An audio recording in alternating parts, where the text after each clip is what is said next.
Comenzamos la mesa redonda centrada en la educación auditiva hoy. Está claro que la educación auditiva debe ser algo esencial para un músico o para, en fin, cualquiera que tenga formación musical al nivel que sea, de la misma forma que pudiera ser la educación corporal para un gimnasta. Pero, como sabemos, tradicionalmente la educación auditiva ha sido un aspecto bastante desatendido en la formación o bien quizá muy poco sistematizado. Pero afortunadamente hoy día tenemos líneas de investigación bastante interesantes y profesionales que se dedican a fondo a ello, especialmente desde el momento en que la educación auditiva empezó a formar parte de los planes de estudio, sobre todo a partir del grado superior del OCSE, hoy día extinto. Vamos entonces a ir dando paso a cada una de las intervenciones de la mesa redonda. Comenzaremos con Pedro Cañada. Él es, aparte de un músico muy experienciado y gran pianista, profesor en el Conservatorio Superior de Música de Salamanca, profesor de Educación Auditiva. Los dejo sin más con él. Buenos días a todos. Buenos días. Bueno, muchas gracias en primer lugar a la organización por invitarme a participar en esta mesa. Y bueno, habiendo escuchado anteriormente a Luca y a Maravillas, pues bueno, hay partes en que se van a dar la mano a medida que avance el Congreso, porque son temas que se tocan, yo creo que desde todos los ámbitos. En este caso, el tema del oído lo han tocado y también el tema de que los propios alumnos a veces nos sirven de referencia para plantearnos cuál es nuestro método de trabajo habitual, ¿no? En este caso yo voy a centrarme quizá dentro de lo que es el marco de la percepción auditiva en uno de los aspectos que puede estar muchas veces más desatendido, quizá por su abstracción y porque no vale exclusivamente el nombre de las notas para, digamos, desarrollar un oído vertical, ¿no? Entonces, a veces, quizás ese aspecto muchas veces se ha quedado incluso dentro de la propia mano de los músicos como algo que, bueno, ya tengo bastante con saber armonía visual y saber armonía de oído es muy complicado porque requiere un montón de destrezas y además de teoría relacionada con su sonoridad, con lo que a veces está bastante más floja en lo que yo os voy a comentar mi experiencia en estos años de trabajo, en donde veo que, bueno, la llegada de los alumnos a veces a un grado superior no es equivalente lo que saben en el sentido teórico con lo que realmente luego escuchan. Tenemos aquí una primera diapositiva que creo que puede ver un poco en qué consiste la exposición que voy a hablar. Intentando analizar a veces cuáles son sus formas de recibir cuando hablamos de cuestiones armónicas, lo primero que he visto es que no hay una única manera de percibir por parte de los alumnos, porque muchas veces ellos, según el instrumento que tocan o según incluso su formación, pues cuando les hablas de armonía, unos escuchan en un modo muy genérico funciones asociadas a lo mejor a sensaciones de reposo, tensión, transición, relajación. O sea, nuestros nombres habituales de tónica, dominante, subdominante. Otra gente va un poco más allá y escucha, comentando lo que cuando le preguntas, sonoridades basadas en colores, como una metáfora en el sentido de una sonoridad concreta, una morfología de un tipo de acorde, mayor, menor, séptima disminuida, con novenas, aunque a veces esas sonoridades tampoco están fijadas en ninguna altura determinada, ni siquiera en una sintaxis. Otras personas, sin embargo, porque su educación ha estado muy basada en un aprendizaje de la música ligada al nombre, todo lo escuchan indisolublemente ligado a los nombres de las notas. No que porque tengan siempre oído absoluto, sino incluso porque puede ser que no lo tengan en otros instrumentos que no es el suyo, pero vamos, escuchan fundamentalmente nombres de notas. Esas notas las relacionan a veces por contexto vertical con el bajo y pueden deducir las armonías. Pero ellos mismos me dicen que les gustaría escuchar las armonías, pero que no las oyes. Aunque respondan bien en el examen, dicen que lo hacen de forma deductiva. Por otro lado, hay gente que lo que escucha son relaciones interválicas en cuanto a relaciones a veces de la melodía con las notas, de la melodía con el acorde que armonizan, o relaciones entre los propios acordes, y digamos que todo ese pensamiento que llega a su cabeza, pues a veces digamos que tienen una mente llena de información, de colores armónicos, pero que a veces no son capaces de luego darle un trasvase a poder explicarse en el sentido de he escuchado tal cosa. Entonces, a veces las interferencias que pueden producirse a la hora de captar la armonía pueden estar relacionadas, bueno, en un primer lugar incluso hasta la propia capacidad no desarrollada todo lo suficiente que querríamos en cuanto a la atención a lo fenómeno vertical, porque la melodía es muy atractiva y llama nuestra atención. Así como con la vista podemos decidir a dónde miramos, el oído, dirigir la atención hacia lo que realmente nos interesa, hay que entrenarlo porque de entrada es un sentido mucho más vago, por decir así, ¿no? Entonces, primer apartado sería la relación de la atención hacia todo lo que suene simultáneamente y luego pensamientos relacionados con todo lo que es la teoría y los cifrados, a la hora de poder categorizar lo que estamos escuchando, es una información que hace falta manejar para poder efectivamente demostrar que has entendido armónicamente lo que está sucediendo. Ahí tenéis otros elementos que pueden a veces interferir, como las texturas. A veces, a lo mejor, un acorde o una sucesión de acordes pueden recibirse bien y comprenderse si están limpios, en el sentido de que están sin melodías y están, digamos, de una forma tocada en plaqué o en bloque, y no están metidos en un movimiento constante, o cuestiones de timbre, cuestión de la velocidad a la que suceden los fenómenos armónicos, o incluso el mismo tema de las tonalidades. Hay gente que en determinados tonos, como do mayor, la menor, son capaces de seguir unos sucesos armónicos, pero en cuanto esa misma situación sonora se produce en un tono ajeno a su propia velocidad de pensamiento, se pierden. O sea que hay un montón de elementos que están condicionando a veces la capacidad de entender y procesar esta armonía. En base a todo esto, un poco la propuesta que intento transmitiros es que, si queremos desarrollar oído armónico, hay que trabajar en 3 frentes a la vez. Por un lado, trabajar las sonoridades, los colores, los tipos de acordes como una morfología, como piezas de un mecano, en donde hay que intentar captar ese elemento sonoro fuera del contexto, simplemente como pieza. A su vez, esa pieza relacionarla con los nombres que se producen en cada sitio concreto, porque a veces una única pieza puede ser que el color mayor, menor o disminuido o lo que sea puede tener diferentes nombres de situación. Y por otro lado, habría que trabajar también esas piezas que estamos desarrollando en la sintaxis concreta. Yo estoy centrándome ahora en una sintaxis tonal, pero por supuesto hay otros sistemas musicales que también pueden tener acordes, ¿no? Se pueden armonizar los modos, o incluso el concepto de acorde puede ir más allá de las terceras superpuestas y haber una armonía del siglo XX en la que no vamos a entrar. Pero al final, entonces, habría 3 puntos de ámbito: la sintaxis de las piezas como acordes, los acordes sueltos, y a su vez todo eso relacionarlo con los nombres, en el sentido de que pueden ser nombres concretos en el pentagrama o una representación en base a cifrado americano, que puede ser un resumen de ese nombre. Los cifrados, digamos, funcionales estarían más metidos en el campo de la relación interna que establecen unos acordes con otros. Todo ese proceso lo que nos llevaría es a intentar acercar la armonía que se conoce de forma escrita a la armonía que se conoce de forma escuchada. Habría varios modelos para trabajar, digamos, todo este frente. Por un lado estaría, por supuesto, el mejor de todos sería ponerse manos a la obra pudiendo desarrollar la armonía de forma personal. Una persona que toca un instrumento armónico tiene, en principio, a priori, mucho mejor que un instrumento melódico para poder acceder a lo vertical. No obstante, ahora mismo la presencia también de la asignatura de piano complementario en los planes de estudio y, por supuesto, también la improvisación en los instrumentos melódicos sobre una base armónica puede desarrollar el acercamiento a la armonía de forma auditiva. Pero siempre, digamos, el trabajar directamente sobre hacer lo que quieres aprender es el mejor método. En toda esa secuencia habría actividades como puede ser repetir, en el sentido puramente imitativo, de escuchar acordes y poder sacarlos de oído, hasta lectura de unos cifrados en donde hay que descifrar precisamente la información que hay ahí y no solamente limitarse a leer las notas en un sentido determinado del orden, interiorizarse las sonoridades y, por fin, con ese material armónico, improvisar o poder llegar a armonizar una melodía, como decíamos en la diapositiva del principio, que está en blanco y negro y eres capaz de darle color. Yo me voy a centrar, de todas formas, en las actividades que no están ligadas tanto a tener el instrumento presente, que están más enfocadas a lo mejor a actividades en la clase de instrumento, en la clase de piano complementario, en las clases de grupo, etcétera.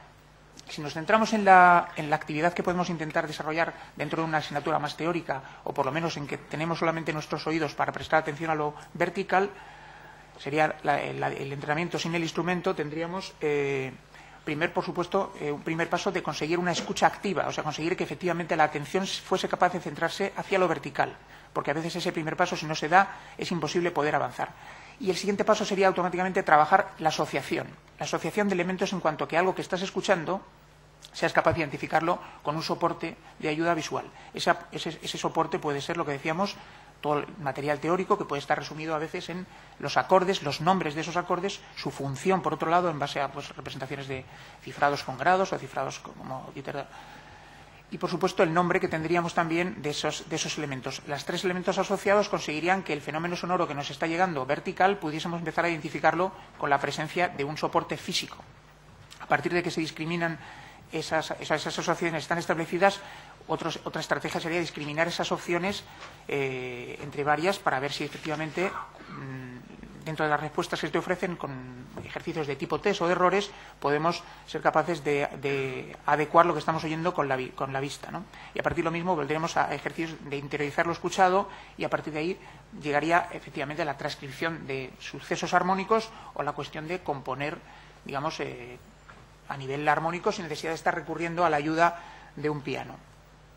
Las líneas de avance para todo este material podrían partir en lo que es el apartado de la sonoridad, de la morfología del color, desde lo que sería un elemento básico de función de un acorde con 3 sonidos, hasta, primer avance, cuál es su relación con la melodía y con el bajo, qué relación mantiene, cuál sería después ese crecimiento de la misma sonoridad en base a su presentación, porque está claro que cambia un poco el color del mismo acorde desordenando sus piezas, o sea, manteniendo en el bajo una distinta de la nota generadora y luego añadiendo a esa base armónicos superiores, tensiones, o sea, haciendo acordes mucho mayores de lo que son 3 sonidos. En el contexto tonal, las líneas para poder avanzar también irían desde lo que serían acordes diatónicos, o sea, lo que sale de fábrica, digamos, al abrir o cliquear do mayor, habría una serie de acordes que salen por interválica de la construcción del contexto que tenemos, hasta, digamos, acordes que van incorporándose, no diatónicos, que pueden empezar a entrar en ese campo pues de armonías de paso, dominantes secundarias, acordes apoyaturas, o en un momento ya más alejado, armonía cromática, hasta que, por ejemplo, el contexto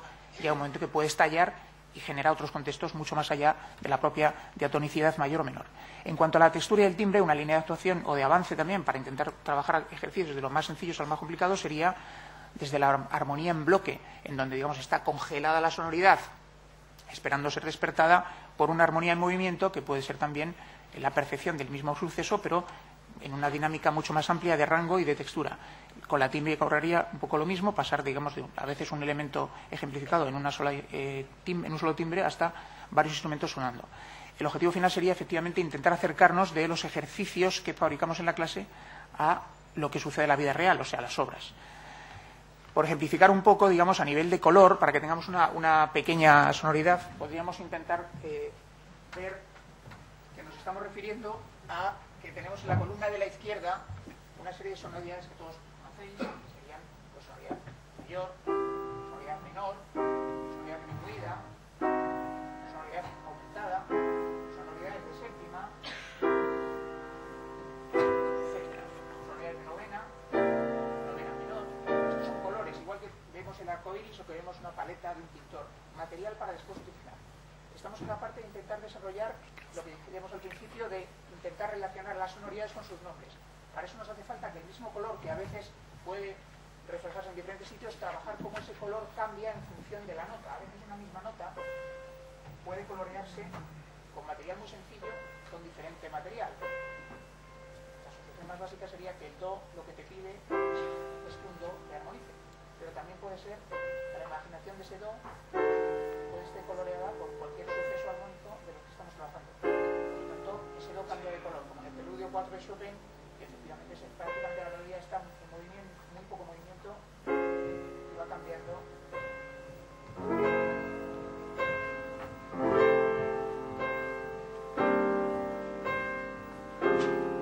Ese sería un trabajo primero para intentar conseguir que se capten sonoridades. Eso mismo ocurriría también cuando estamos hablando de un bajo. Con ese caso estaríamos trabajando un color en distintos colores para un mismo sitio, una misma nota con distintos colores. Lo que decíamos es relacionar al acorde con la melodía.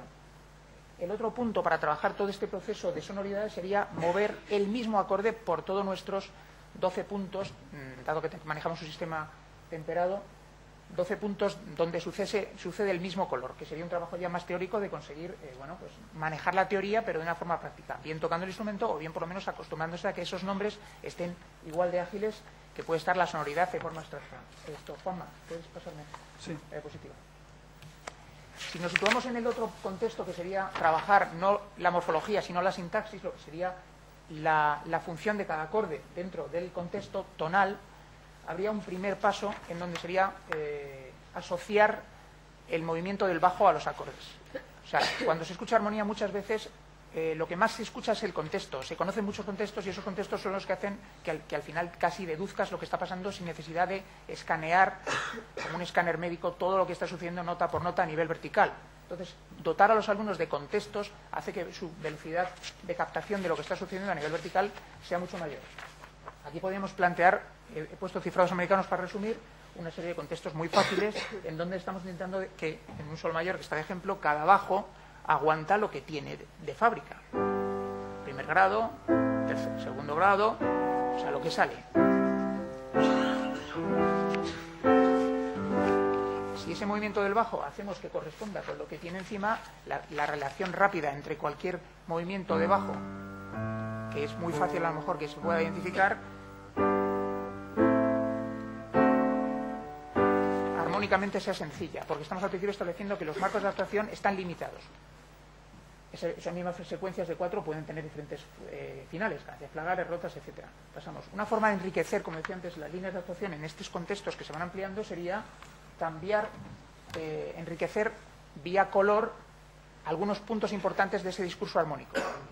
Los pivotes importantes de la tonalidad, o lo que sería la tónica dominante, pueden estar bifurcados con acordes apoyaturas, de manera que la misma situación sonora de antes, en donde teníamos, voy a quedarme con la estructura de 1, 2, 5, 1, cómo podía enriquecerse de tener una presentación 1.0 a tener una presentación en donde el re tiene opción de bifurcarse en 2 y después otra vez en 2. O sea que las posibilidades se van ampliando progresivamente, de manera que el alumno, bien porque reconoce el color, bien porque las posibilidades van de manera progresiva, o bien porque los cifrados los va manejando, su captación de la armonía se va produciendo de manera regular, y no es algo siempre que está sucediendo casi inaccesible. ¿Seguimos pasando? Tenemos ahora un enriquecimiento posible, esto era lo que hemos visto, un enriquecimiento de la estructura, más que el color, en cambiar la función. Las funciones que hemos visto antes pueden ser distintas. Un mismo bajo, que es lo que estábamos intentando trabajar en todas estas diapositivas, asociado a diferente función.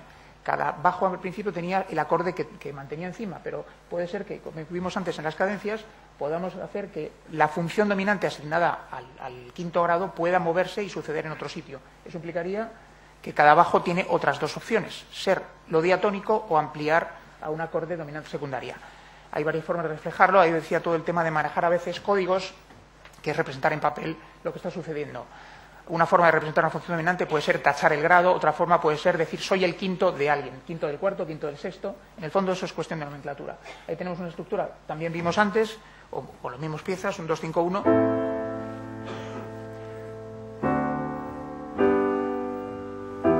Acordes diatónicos o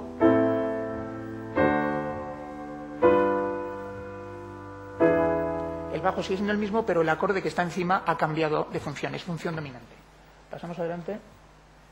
Estoy tratando, digamos, de exponer secuenciaciones para intentar avanzar en los caminos de la sintaxis dentro de los contextos tonales. Un último juego puede ser, efectivamente, el cambio de color. Ahora el acorde sería el mismo, el grado es el mismo, pero efectivamente el bajo cambia porque tenemos una tercera, o en este caso, como ejemplo, en la misma estructura. La estructura que venimos tocando sería esta que tenemos ahí, 2, 5, 1. Si la tenemos con un cambio de función en el bajo, un cambio de color, tendríamos, por ejemplo, esta opción. Repito si queréis, el La vale también para quinto grado en este caso. Cambia el color aunque la función se mantiene. Seguimos adelante. Bueno, esto sería un enriquecimiento, como decíamos también en la primera diapositiva, por añadidos de tensiones. La misma situación sonora en contextos más modernos puede ser igual, lo único que con notas añadidas. Ahí está con séptima, se puede añadir la función siendo la misma, pero está enriquecida por arriba. Digamos que hay dos formas básicas de enriquecer, en el sentido de acordes de paso, acordes cromáticos, o el bajo puede ser un enriquecimiento del color, o los armónicos superiores también darle otro color a ese acorde. Y luego las funciones que hemos añadido con dominantes secundarias. Bueno, un trabajo también de asociación, ya no solamente con el bajo, sino con la melodía, pero no, como vimos antes, con un solo acorde, puede ser que en una estructura, o sea, de una estructura melódica sencilla, ahí está un esquema, pueda recibir varios colores y eso ser capaz de ser un juego de discriminar. Ahí tenemos una melodía guía muy básica, en donde hay, pues,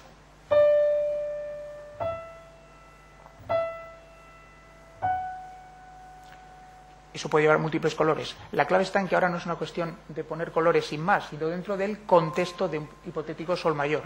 Ahí tenemos una serie de opciones que pueden ir desde las más sencillas cuarto grado y quinto, alguna más complicada o por lo menos un poco más elaborada.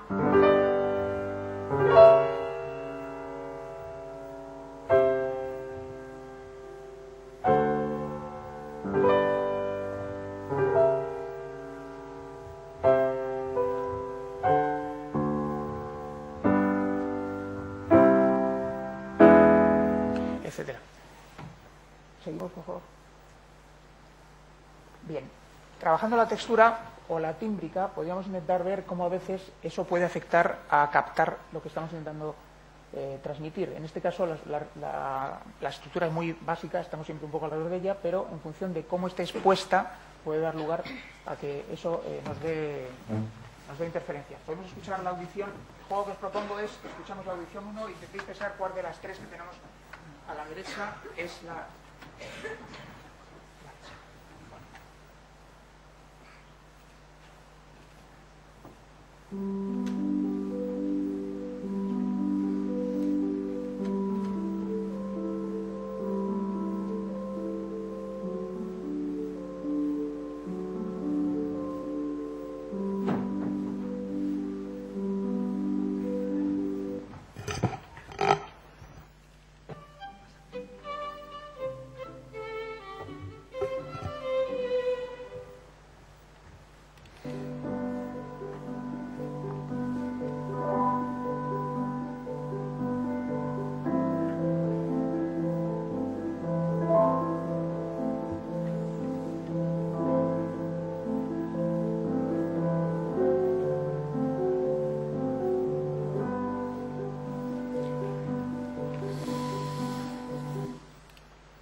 No hay tiempo. Damos las soluciones. Bueno, estoy fuera de tiempo. Habría un juego posible, si queréis, ya para terminar, en donde todo este material que se ha ido avanzando podría ser un juego parecido a esto. Sería la misma melodía que hemos puesto al final del cisne. En este caso tendríamos arriba las soluciones posibles, en donde el alumno debería intentar localizar todas esas opciones en una hipotética melodía para colorearla. Aquí sería la solución. Bueno, como conclusión rápida, digamos que tendríamos que intentar conseguir que efectivamente la teoría armónica se desarrolle no solamente de manera visual y teórica, sino también se asocia a lo que está pasando, porque si no, efectivamente se quedará en un mensaje que muchas veces estará lejano a la vida académica del músico, y efectivamente después, cuando le preguntas para qué te ha valido los estudios de armonía, pues le ha valido para aprobar la asignatura de armonía, porque no han participado haciendo esa armonía, o por lo menos siendo capaces de manipularla al nivel que sea. Puede ser con acordes básicos o con acordes más elaborados. Los diferentes ejercicios que planteamos es porque hay diferentes tipos de escucha y hay que integrar toda esa información, porque cada instrumentista es distinto y la forma de aprender música cambia en un violín o en un clarinete. Y bueno, los ejercicios que hemos propuesto es un poco relacionar colores, funciones, nombres y de hacer una práctica para que al final, tanto desde las clases teóricas como las de instrumento, consigamos que el oído armónico se desarrolle, porque creo que no es para nada un absoluto imposible, y que incluso debe estar casi presente desde las primeras clases. O sea, la armonía no es un patrimonio de gente de mayor de edad, digamos así. Un niño de 10, 8 o 9 años puede empezar a participar de conceptos armónicos y su visión efectivamente vertical se desarrollará mucho mejor. Perdonad la rapidez. Muchas gracias.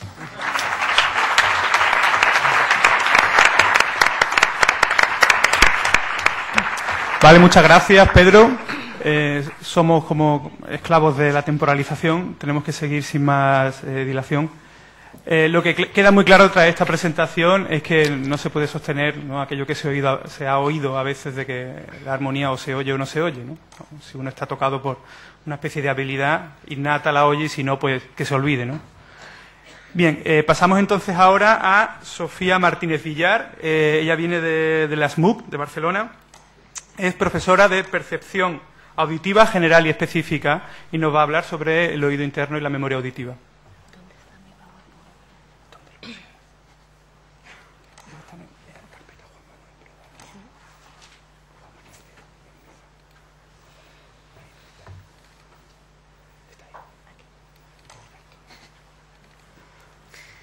Bueno, buenos días a todos. Gracias a la organización por querer contar conmigo para formar parte de esta interesante mesa redonda. Yo intentaré ser tan rápida como Pedro, aunque voy a hablar de un tema que está muy relacionado con lo que él comenta. En realidad, la presentación que yo os voy a proponer es cómo ha cambiado la comprensión de la percepción auditiva en los últimos 15 años y, sobre todo, algunas ideas para aquellos que estéis comenzando ahora a dar clase de percepción auditiva o incluso dentro de las clases de lenguaje musical estéis ya introduciendo conceptos pertenecientes a la percepción auditiva. Habitualmente, cuando se habla de el oído, se habla de esto que estamos viendo aquí, que es propiamente el órgano, el oído. Pero el entrenamiento auditivo no entrena el oído. El entrenamiento auditivo lo que entrena es el sistema auditivo, que es algo bastante diferente. El oído es propiamente el sistema por el que nosotros convertimos, tenemos la capacidad de convertir ondas sonoras en impulsos electroquímicos, pero el sistema auditivo son aquellas relaciones neuronales que nuestros oídos interfieren a través de distintas conexiones. Tened en cuenta que quizá para comprender un acorde, de los que estaba explicando magníficamente Pedro antes, es necesaria la intervención de unos 25.000 o 30.000 impulsos electroquímicos para llegar a entenderlo. Por eso muchas veces te encuentras ante la impotencia de un alumno que es capaz de reconocer perfectamente las melodías, pero no las armonías, o un alumno que es perfectamente capaz de reproducir los ritmos, pero no es capaz de escuchar funciones armónicas porque su memoria auditiva no ha sido trabajada de la forma adecuada para llegar a entender esto. Es decir, la memoria auditiva, como cualquier tipo de memoria, es una memoria que se entrena y que depende de algunos factores. A mí lo que me gustaría es dar 4 o 5 pautas hoy de cómo se entrena esa memoria auditiva que interviene en el oído interno para que, aplicada a cualquier tipo de ejercicio, evidentemente los ejercicios más difíciles son los de desarrollo de oído armónico porque es la parte más abstracta de la música, sea posible. Esta imagen simplemente lo que quiere mostrar es cómo toda la actividad se concentra en el movimiento que hace una protoneurona que va rápidamente desde la cóclea aquí, que es el lóbulo temporal. El lóbulo temporal es un espacio en el que se ha comprobado que los músicos llegan a desarrollar un 25% más que el resto de los humanos. Es un espacio en el que nosotros almacenamos nuestros sonidos y esos sonidos se almacenan a través de imágenes sonoras. Por lo tanto, la vista, el cifrado que comentaba Pedro antes, es muy importante verlo, pero sobre todo es muy importante verlo y asociarlo con un sonido. Esta es la transformación de la información. Es tremendamente compleja. Cada persona hace la transformación de la información de una forma diferente.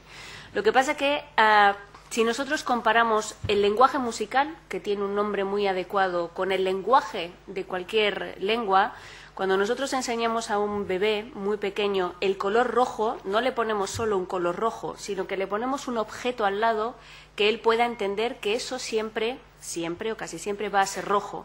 Rojo está relacionado con una fresa, amarillo está relacionado con un plátano, o verde y marrón están relacionados con un árbol. Es decir, el proceso de memoria necesita de imágenes externas para que las cosas se vayan quedando en el oído.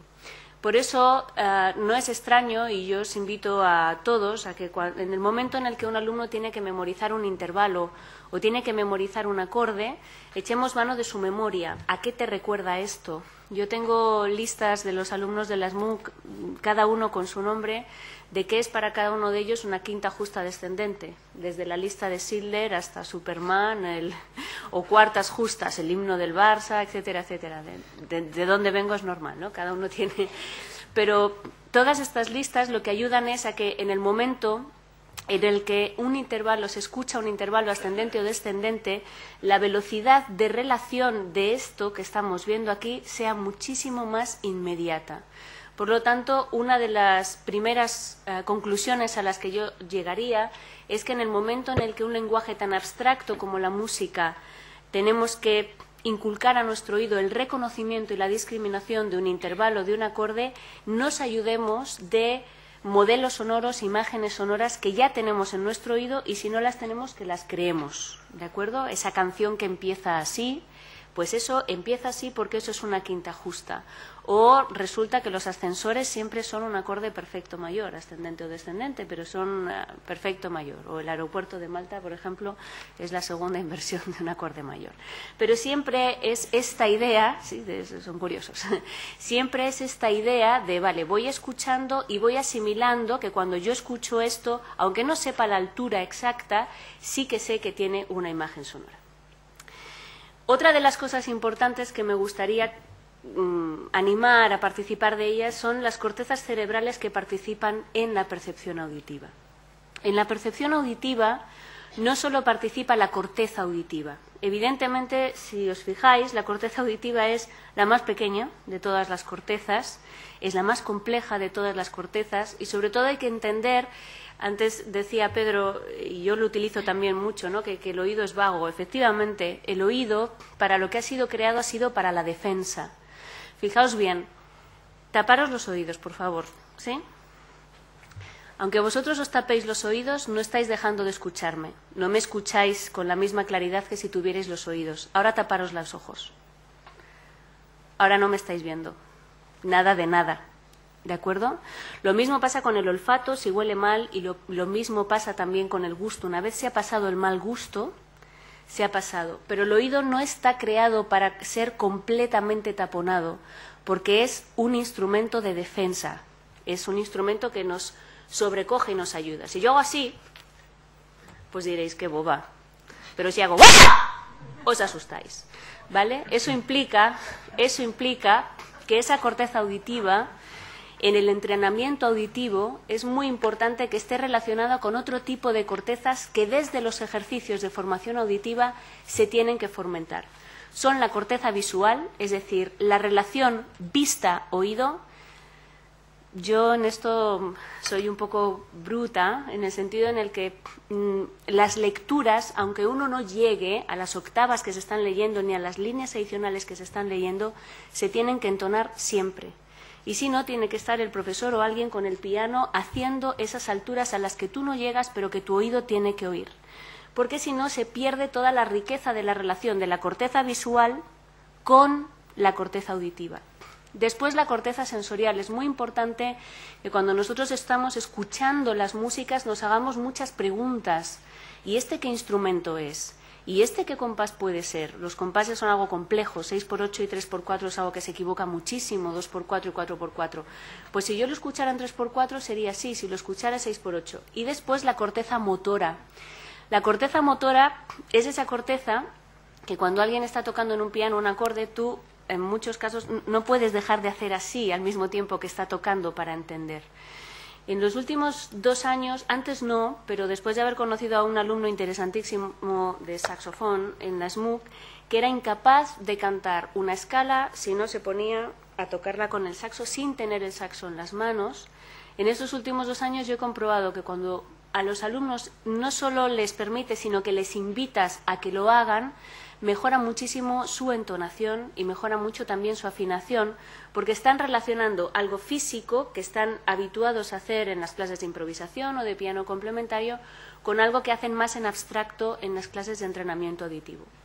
Todas estas 4 cortezas, si se relacionan en los ejercicios, leer y entonar, sensorialmente nos vamos a hacer preguntas, no solo a disfrutar de esa música que estamos poniendo, y además vamos a intentar encontrar de forma cinestésica las posiciones, ayudan a tener una mejor memoria musical, que no memoria auditiva, porque si fuera memoria auditiva solo estaríamos conectando una de estas cortezas. Es memoria musical, y la memoria musical es auditiva, es visual y es motora, es cinestésica. Eso es lo que yo quería comentaros.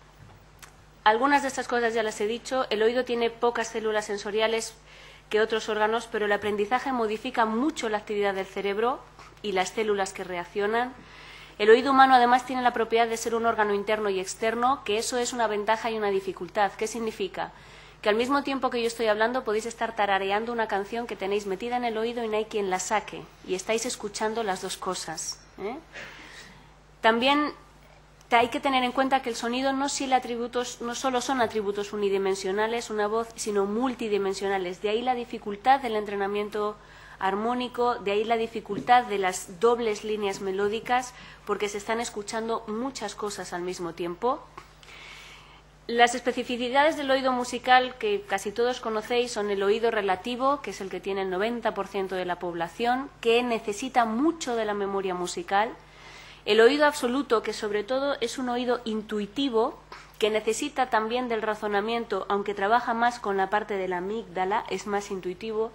Y después hay un nuevo concepto que es el oído pseudoabsoluto, que es un oído, entre comillas, ideal, en el sentido en el que es un oído que tiene insertado, o al que se intenta insertar un la, creo que por aquí hay alumnos de las MUC que saben lo pesada que me pongo con esto, que se le intenta insertar un la para que en el momento en el que escucha algo pueda cantarse el la y buscar la relación. También es el oído de personas que en su instrumento oyen las tonalidades, oyen las notas, pero en otros instrumentos no. Es decir, es un oído relativo muy entrenado.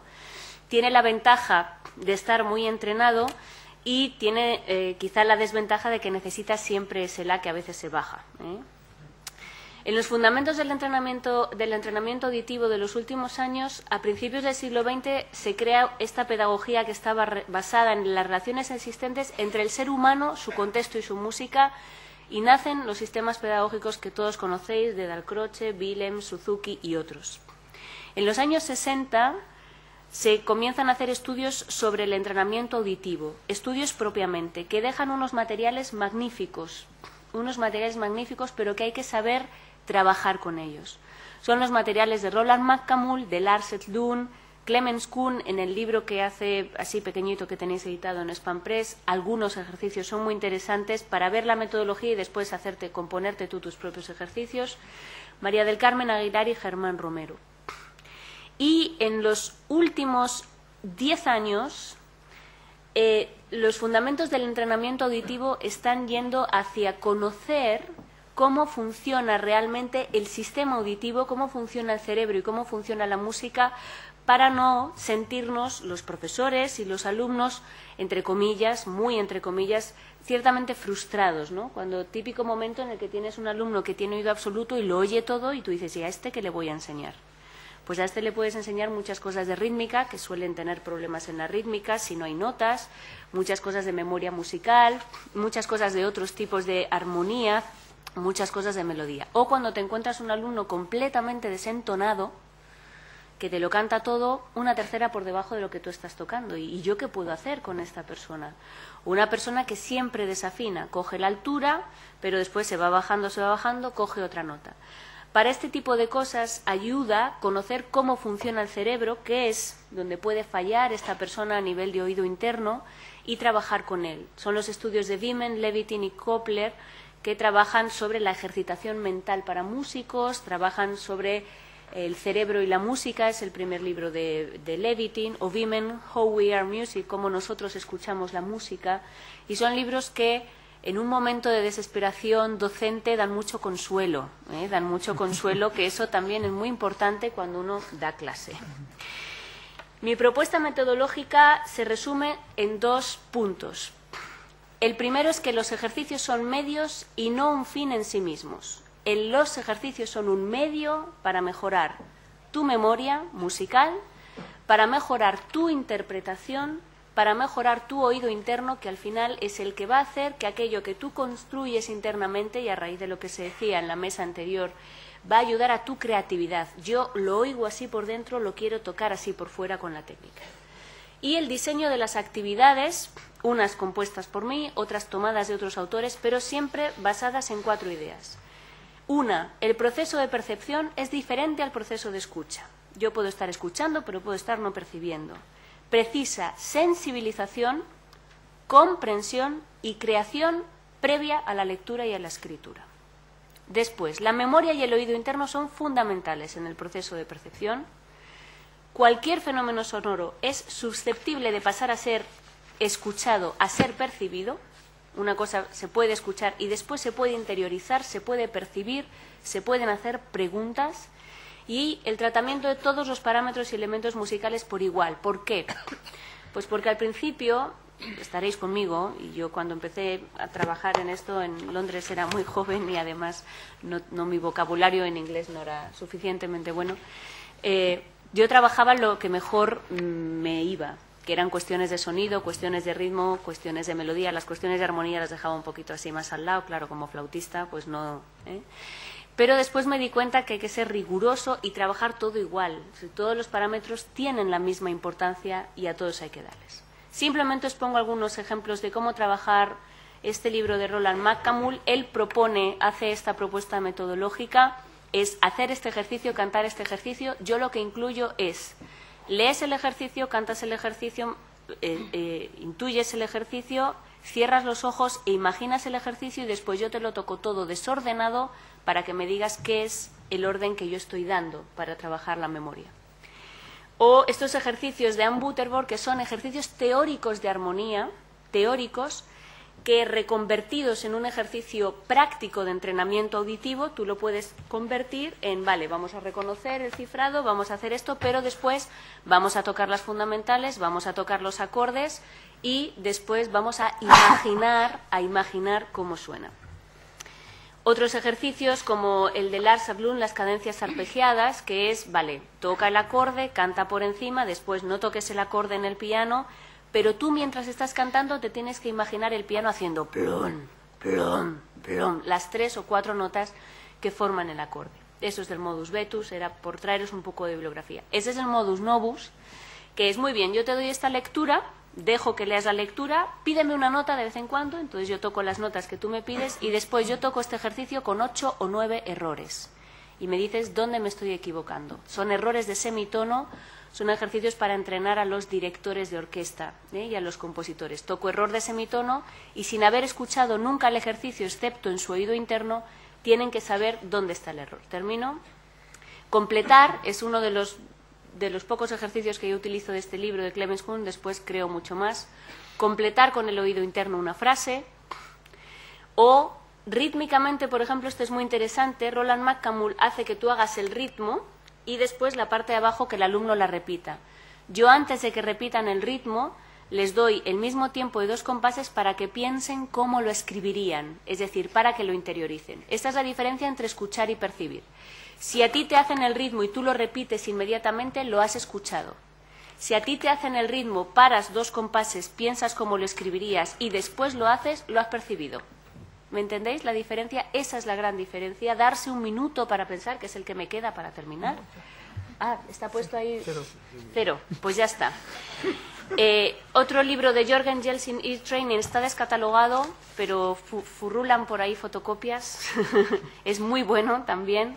El de Germán Romero, de formar el oído, y ejercicios propios del libro que yo estoy escribiendo sobre la percepción auditiva. Nada más. El resumen es que es muy importante darse ese tiempo para pensar, porque en ese tiempo es donde se produce el fenómeno de la percepción, y evitar la bolígrafo-dependencia de ay, ay, ay, que se me va a olvidar. No se te olvida, tranquilo. Gracias.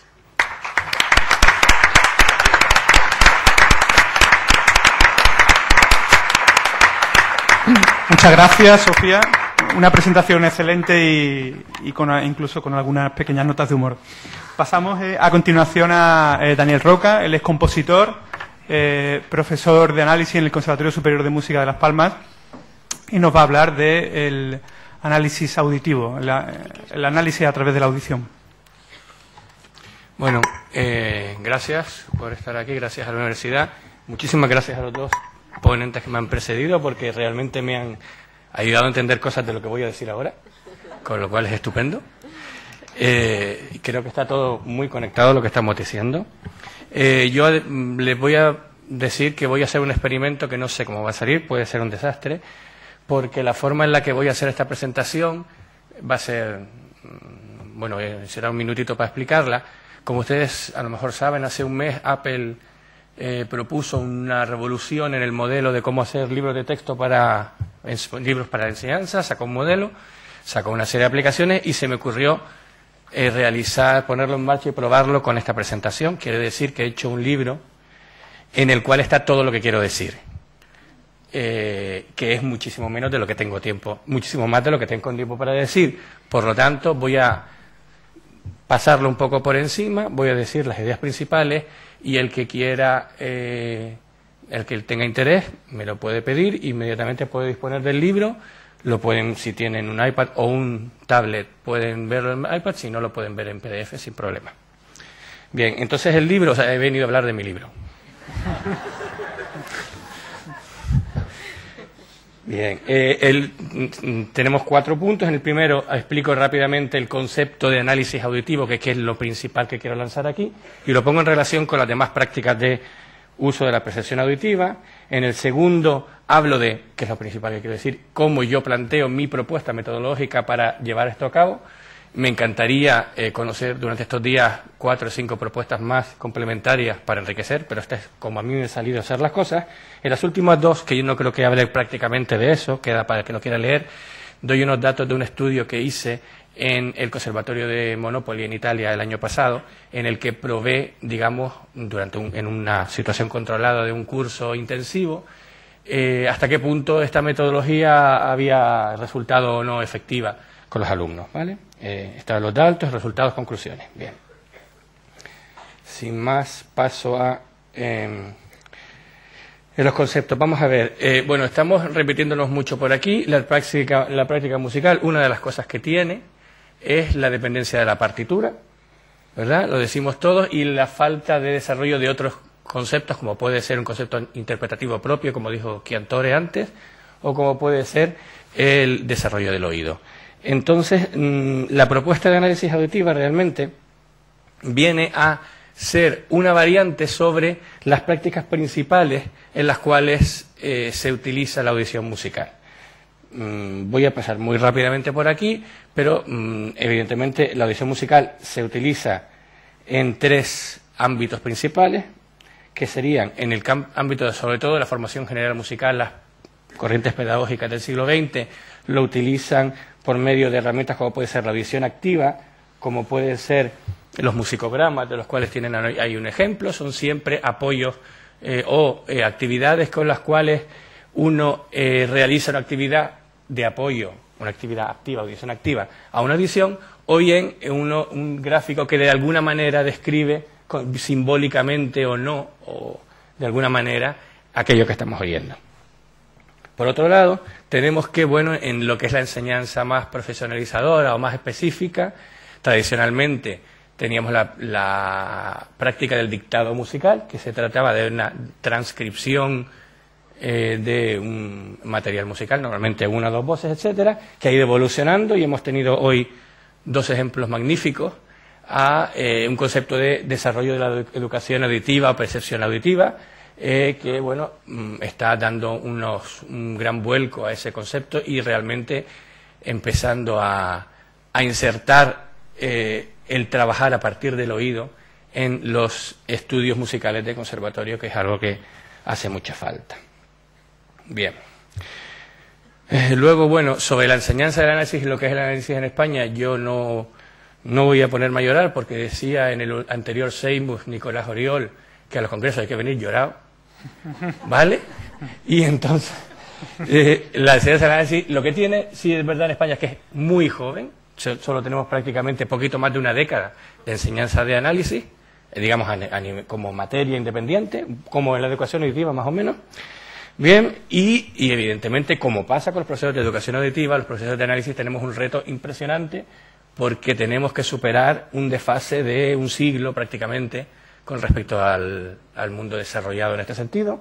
Y creo yo, resumiendo mucho, algo muy básico, que la única manera de que podamos afrontar esto es realizando una renovación metodológica en la enseñanza del análisis importante y rápido, además. Bueno, dentro de eso, uno tiene sus ideas, todo el mundo tiene sus ideas, pero en principio de lo que voy a hablar hoy es de plantear en análisis, en la clase de análisis, la atención a la audición. Bueno, evidentemente la audición, yo no voy a decir que la audición no se utiliza en el análisis. Sí es verdad que si decía Chiantore que los compositores, los pianistas, los intérpretes son actualmente dependientes absolutamente de la partitura, de todo lo que pone, yo diría que los analistas casi peor, porque realmente podemos considerar que un analista es una persona que se dedica toda su vida a desentrañar una partitura y además encima ni siquiera la reproduce en su interpretación, sino que produce otro objeto que puede ser un análisis musical. Bien. Es un concepto, eso sí es verdad, que la diferencia con la interpretación puede ser que ese concepto de análisis musical igual a análisis de partituras lleva ya un par de décadas de cuestionamiento serio, metodológico, por parte de bastantes escuelas que han renovado el análisis musical desde muchos puntos de vista. ¿Vale? Bien. De hecho, quiero citar solamente a Marconi y Ferrari, que en 2002 dicen que la atención a la audición sin pasar necesariamente por la escritura es uno de los requisitos para un método analítico útil en el ámbito didáctico. ¿De acuerdo? Bueno, a propósito, cuando yo hablo de análisis, estoy hablando todo el rato de enseñar a analizar, a aprender a analizar. No estoy hablando de la labor del analista que en su laboratorio se pone a desenseñar la partitura y luego escribe una comunicación o un libro. Estoy hablando de el problema que tienes una clase en la que tienes que enseñar a analizar. No enseñar cómo es una obra X, sino tienes que aprender a enseñar a que el alumno pueda analizar autónomamente, que es realmente el gran reto y una reflexión importante para todos los que estamos en eso. Bien, resumiendo, diría que lo que yo estoy proponiendo es una actividad organizada y sistemática de identificación auditiva de aquellos elementos de la estructura musical. Se ha desconectado, bien.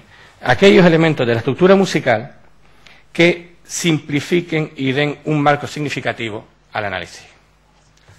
Bien, perdón, es que esto se me ha olvidado. ¿De acuerdo? O sea, la idea es que reconozcamos auditivamente ya no elementos de los que se han hablado, o no solo elementos de los que se han hablado de acordes, sonidos, ritmos. Me ha gustado mucho que Sofía haya incluido todos los parámetros del análisis en esa percepción auditiva. En este caso yo me limitaría a que la propuesta intenta que reconozcamos aquellos aspectos de la estructura musical, forma, armonía, textura, melodía, aquellos susceptibles de ser reconocibles auditivamente, y crear una actividad pedagógica alrededor de eso.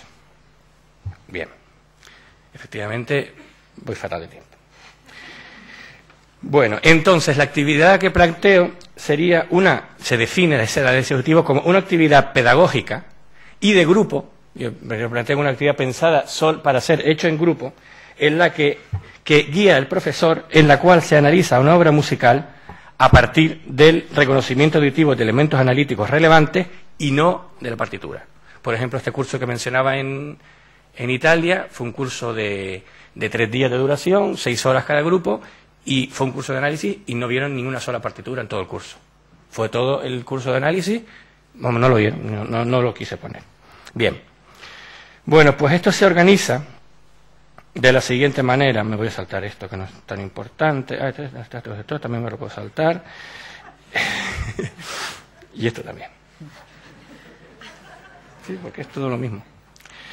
Bien, las características básicas entonces nacerían del concepto, como yo planteo. Ahora ya es mi propuesta. Me encantaría que hubiera conocer otras, pero yo voy a decir la mía. El concepto de forma musical como resultado de la interrelación de estructuras armónicas, melódicas y de textura. Es una definición muy genérica, es una definición para que sirva para esto, no es una definición básica de forma musical, pero la idea es, si podemos reconocer las articulaciones que tiene la armonía, si podemos reconocer las articulaciones que tiene la melodía y podemos reconocer las articulaciones que tiene la textura, eso es la forma musical. No tenemos ¿Y ahora la forma cuál es? Esa es la forma. Otra cosa es que luego podamos decir, bueno, y esta estructura coincide con lo que se dice una forma sonata, etcétera. Vale, eso es otro aspecto, un aspecto final. Bien. Bueno, pues entonces, la práctica, efectivamente hace falta relacionar lo visual con lo auditivo para poder hacer eso. Entonces, el sistema que yo he pensado es el siguiente. El profesor antes de la sesión elige la partitura y piensa una serie de marcadores que le asigna a la partitura. Aquí tenemos una partitura, bueno, no se ve mucho, pero asignas una especie de articulaciones principales que tú decides como profesores cuáles te interesan, y le asignas unas letras como si fueran, yo llamo esto letras guías, es como si fueran las letras de ensayo de una partitura. ¿Vale? Y generas una ficha parecida a esa que ven ahí arriba, ¿vale? En esta ficha, bueno, a la parte de arriba están las letras en las que tú has dividido la obra. Esas letras las vas a anunciar durante la interpretación, durante la audición. Y hay una parte de arriba en la cual los alumnos, mientras escuchan la audición que yo pongo, van anotando lo que les parezca, de manera libre, puede ser muy intuitiva, puede ser muy simbólica, puede ser lo que sea. Esa parte es libre. Digamos que si esto es un examen, esa parte no cuenta, no la evalúo. Luego, en la segunda parte, en la parte de en medio, perdón, en el sitio de en medio, ahí se va a ir generando, por medio de una puesta en común en grupo, la forma de la obra, esas articulaciones. Bien. Y en la última de abajo, pues ahí está para hacer comentarios verbales posteriores, como puede ser asignación de patrón formal a esa obra o lo que sea. Bueno, pues entonces en la sesión de trabajo lo que se hace es, primero toco la obra varias veces, voy diciendo las indicaciones, las letras de audiciones, y después de eso hay una puesta en común en la cual cada alumno tiene que participar, cada alumno tiene que decir qué reconoce, y en general entre todos vamos generando algo parecido a esto, que sería como se van sistematizando las articulaciones melódicas, armónicas y de textura. ¿Vale? Y finalmente, bueno, aquello puede confluir en un patrón formal. Quien realmente tenga esto le parezca interesante, le parezca importante, o que simplemente le interese el formato nuevo esto de libros de texto y le apetece que tenerlo, pues no tiene más que ponerse en contacto conmigo. En Twitter soy Daniel Roca, en Facebook soy Daniel Roca, y si alguien no tiene Facebook o Twitter, pues que se lo haga y me contacte. ¿De acuerdo? Muchas gracias.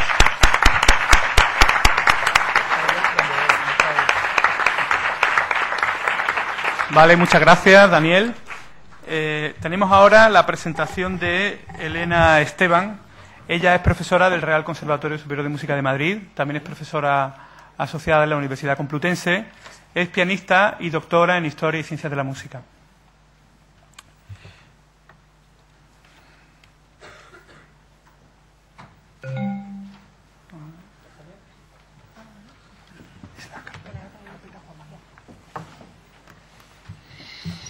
Hola, buenos días a todos. Muchísimas gracias a Famous por invitarme, a vosotros, a todos ustedes por estar aquí y, por supuesto, a la institución de la universidad. Voy a abrir mi carpeta.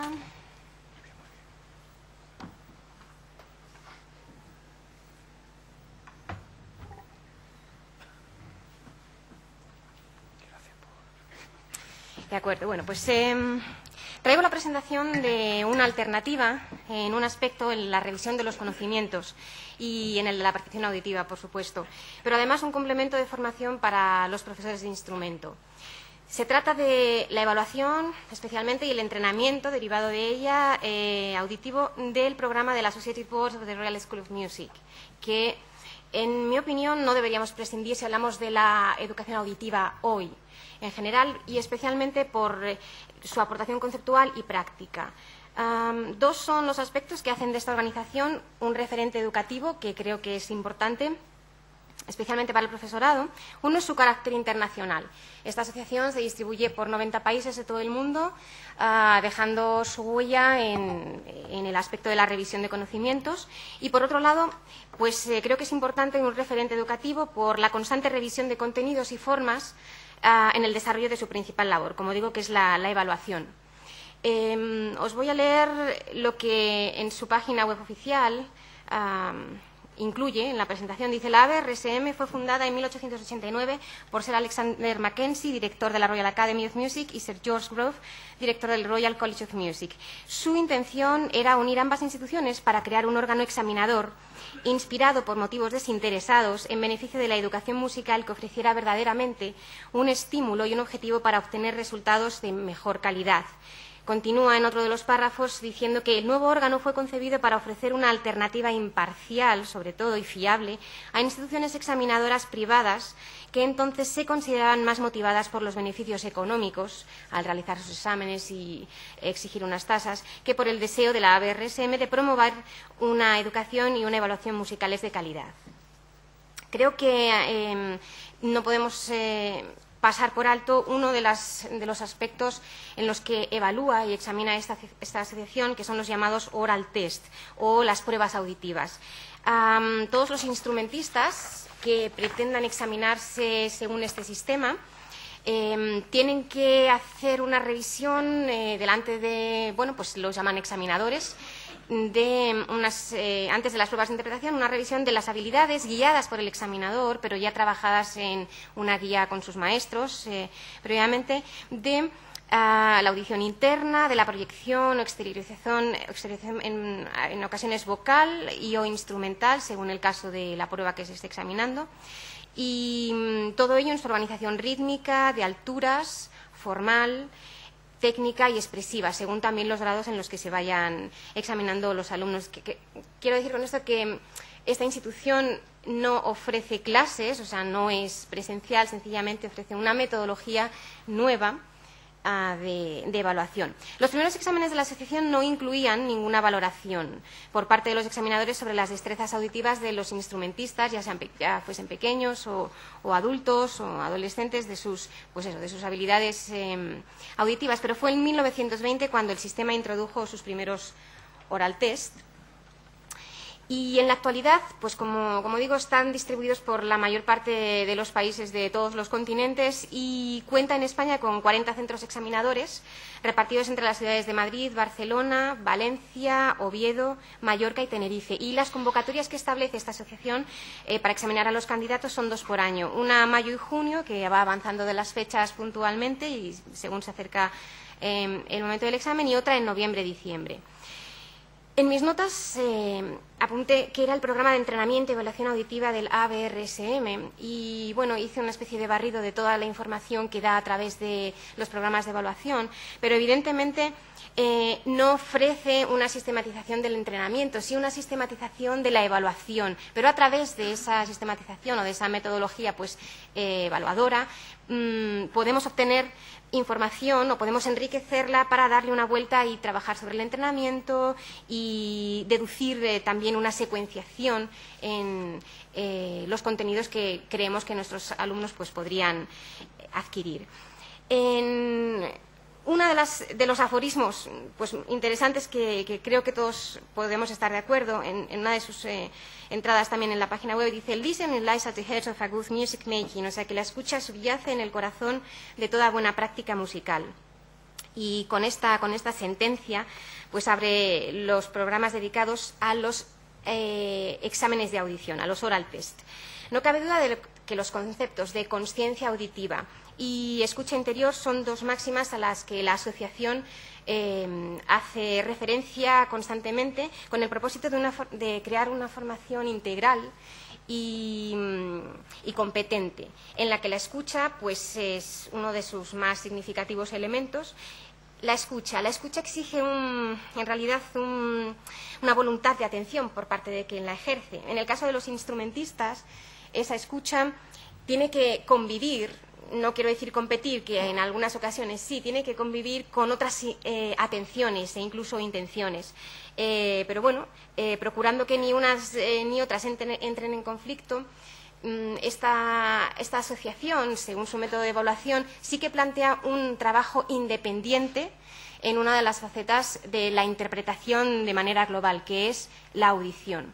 Entonces, para que exista una fluidez sincrónica en la puesta en práctica de las competencias ejecución, audición, reconocimiento interior de lo que uno también está interpretando, pues plantea una serie de ejercicios que se separan en cierta medida de esa vertiente técnica que todos conocemos y que aplicamos en nuestras clases en la medida que creemos más oportunas y acertadas con las lagunas que tengamos, como el propio sistema puede tenerlas, que son la vertiente técnica, pues conocemos digitación, postura en todos los instrumentos, movimiento, equilibrio, respiración.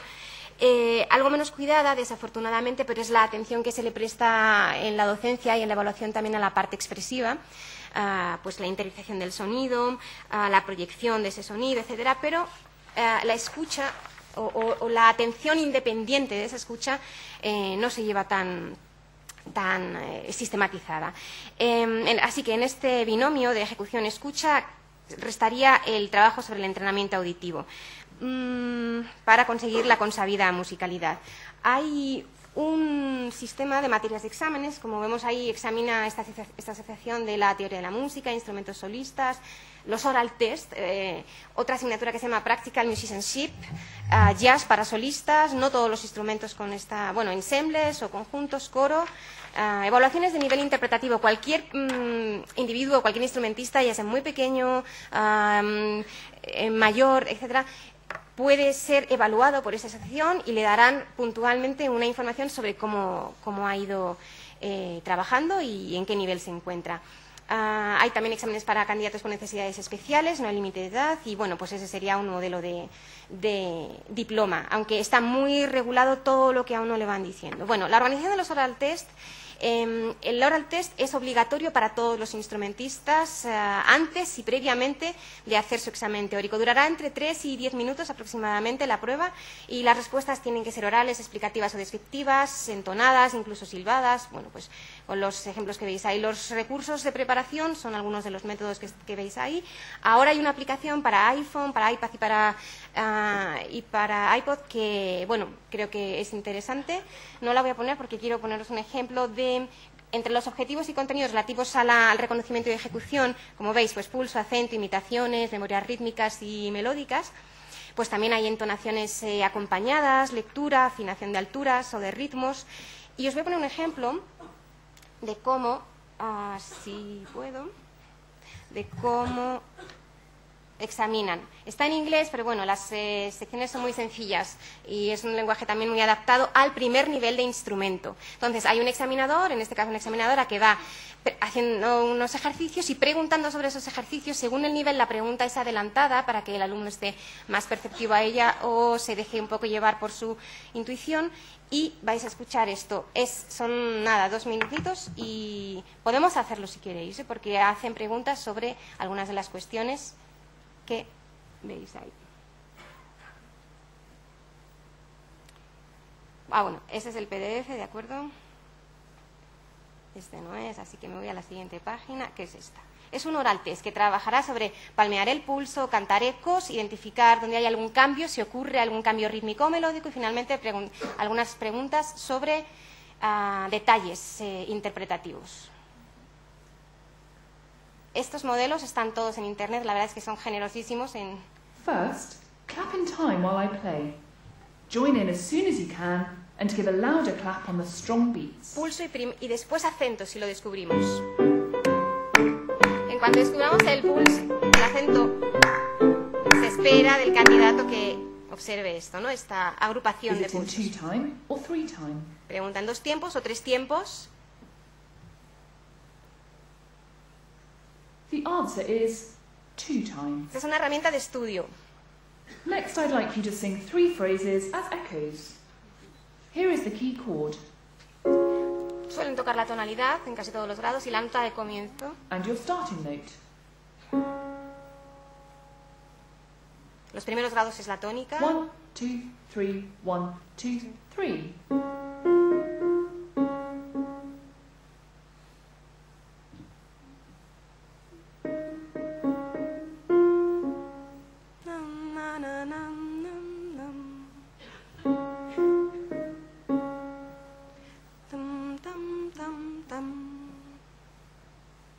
Sin solución de continuidad, espera que la respuesta sea. Now I'll play a phrase twice, but with a change to one of the notes the second time. Tell me whether the change was near the beginning or near the end. Notar Here diferencias is the key chord. en el principio o en el final. Como es el primer grado, ni And the siquiera tonic. dice. 1, 2, 3, 4. 1, 2, 3, 4.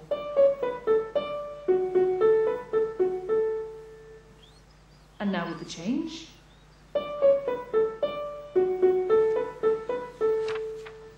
El alumno Was podría change levantar near la the beginning or near the end?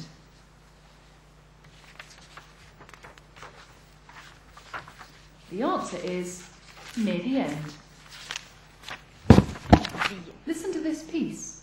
Then I'll Finalmente, ask you about loud or quiet playing and about smooth or detached notes.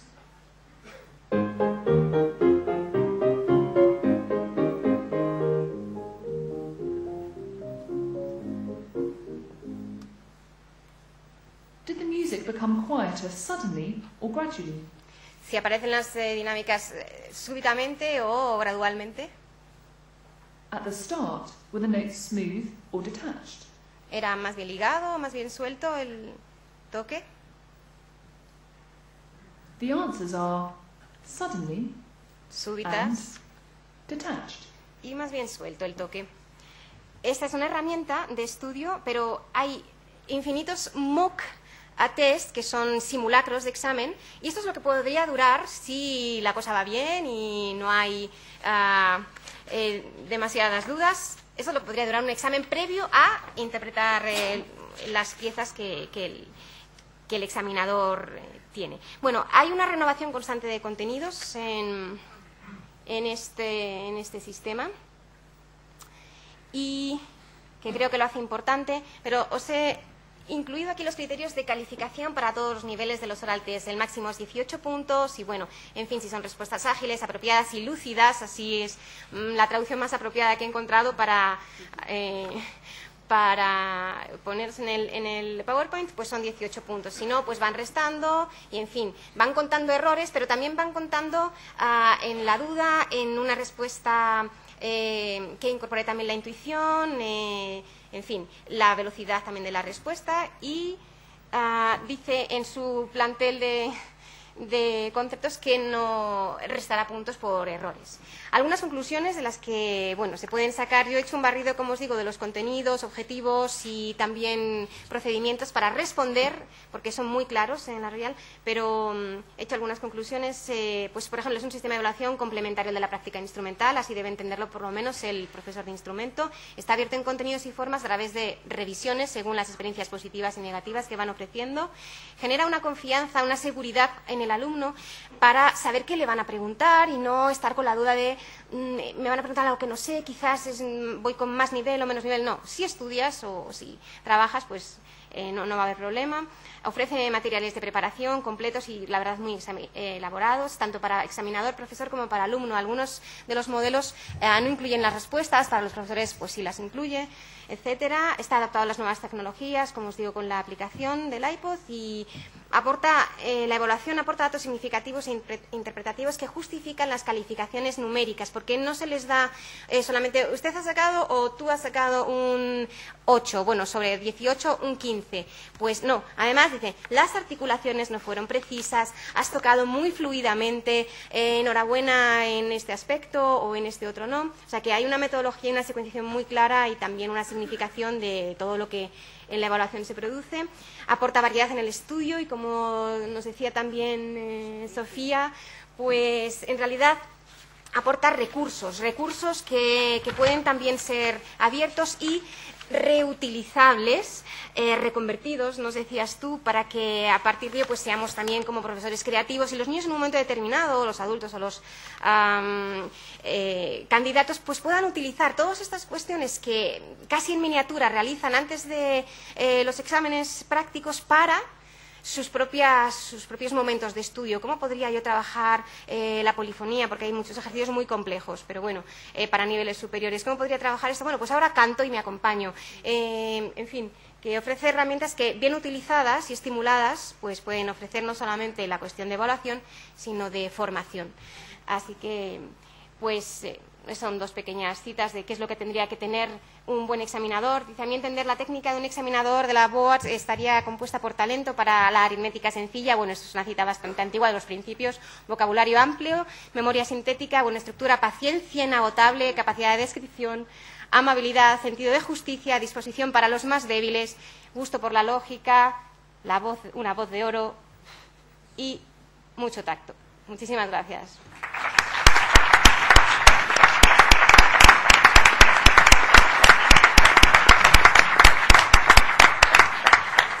Muchas gracias a todos los ponentes de la mesa redonda. Tenemos un pequeño desfase temporal. No sé si hay aquí alguna autoridad del Congreso para ver si podemos hacer o no el debate. Hacemos el debate, tenemos 15 minutos de desfase. Bueno, lamentablemente tendremos que dejar el debate y bueno, hacer un pequeño descanso, lo más pequeño posible, si puede ser 5 o 6 minutos, para comenzar ya con las comunicaciones. Muchas gracias.